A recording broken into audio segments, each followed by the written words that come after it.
Hey, what's going on? It's Scott. So I read this blanketed statement not too long ago on my YouTube channel. Cops are trash. Was the person referring to these cops? The footage comes from the body cameras of officers Rex Engelbert and Michael Colazzo as they entered Covenant School. Now, I'm sure you heard about this story in Tennessee last year where there was an active attacker on the campus trying to kill as many people as possible, and the officers did exactly what police officers around the country are trained to do, or at least should be trained to do, which is to go into the building, wherever it is, whether a school or a business, wherever, if there's an active attacker, and immediately stop the threat. And thank goodness for those officers and what they did. But Scott, that's just one incident. Oh no, there's more. It wasn't hard to find these headlines of police doing good things.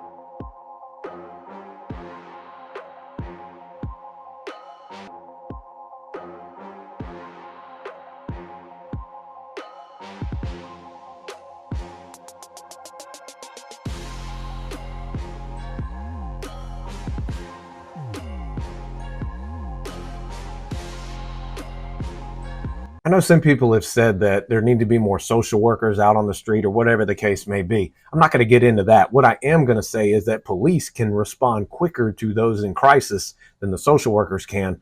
Pretty much overall, that's how it is nationwide. So it is important for police officers to understand how to communicate with people in crisis. And a lot of it boils down to just respect and empathy and active listening.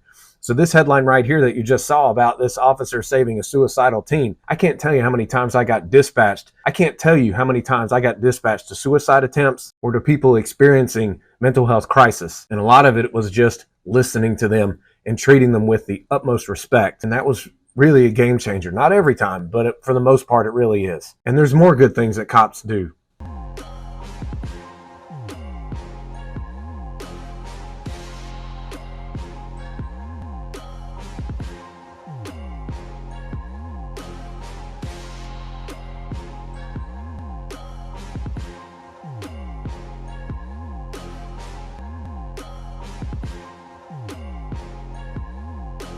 Later on in my patrol career, that's when we were starting to receive more awareness and training about human trafficking. And I can tell you right now, looking back on the cases that actually involved human trafficking, particularly when it came to teens, it was very hard to see because not only the circumstances of the situation and the incidents, but how much pain was in their eyes. Or the time that a detective told me a daughter had called her mother and said, "I don't know where I am, but I know they're going to send me to this big city." And I'm not going to name the city, but that's very hard. Human trafficking is such a threat. And it's a very noble calling to the officers who step forward and start investigating this stuff and enforcing the law to save human trafficking victims. And also, we pray that the court system holds the traffickers accountable and face consequences and justice. An officer responded to deadly gunfire as it tore through an outdoor mall north of Dallas. We're now learning more details about Monday's mass shooting inside a bank. Officers immediately, along with fire, EMS, and other agencies, entered that building. A rescue high above the East River. A man in distress is pulled to safety by New York City police. Fox. Wow, a heroic rescue caught on camera. This newly released body cam footage shows the moments a Salisbury police lieutenant stepped in to rescue a driver. The fact is, there are police officers risking their lives for people they don't even know each and every day throughout the country. It is what it is. There are officers out there doing that, and thank goodness for that. And there's more good things that officers do. Unbelievable video shows the rescue of a woman held captive, discovered with a collar around her neck.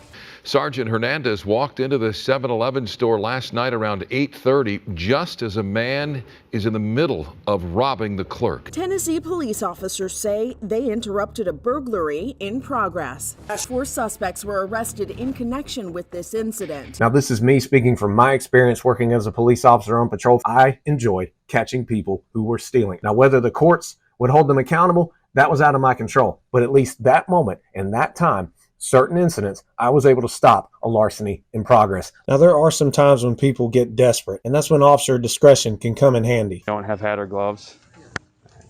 I'll buy these for her. And there's more good things that cops have done. This is the moment caught on body cam as Akron police officers rescued a 23-year-old woman from Chardon. Phoenix police officers' quick response prevented what could have been a school shooting, tweeting, quote, "When it comes to protecting your children, there is no time to waste when we see a threat." Yeah, I got to get him, right? I got to get him.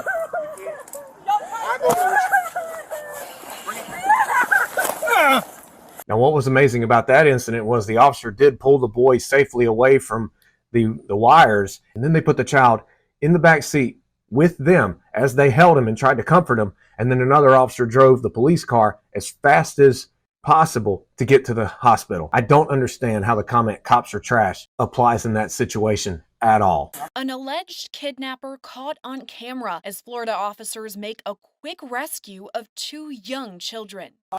2 NYPD officers pulled a mom and 2 of her babies out of a burning car nearly 30 years ago.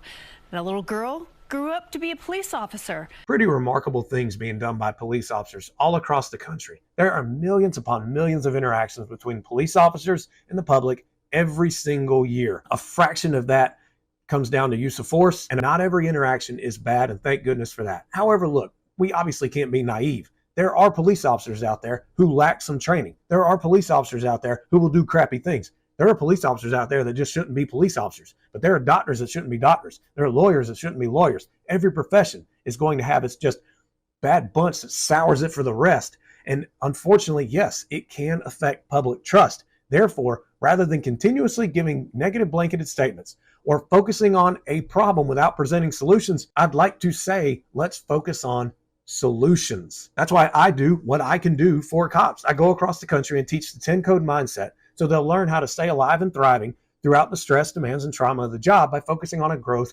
mindset. And when they start focusing on their mindset and their personal health, they can show up that much better for the public. However, obviously, it's a big picture when it comes to law enforcement. There's tactics, there's communication, there's legal aspects.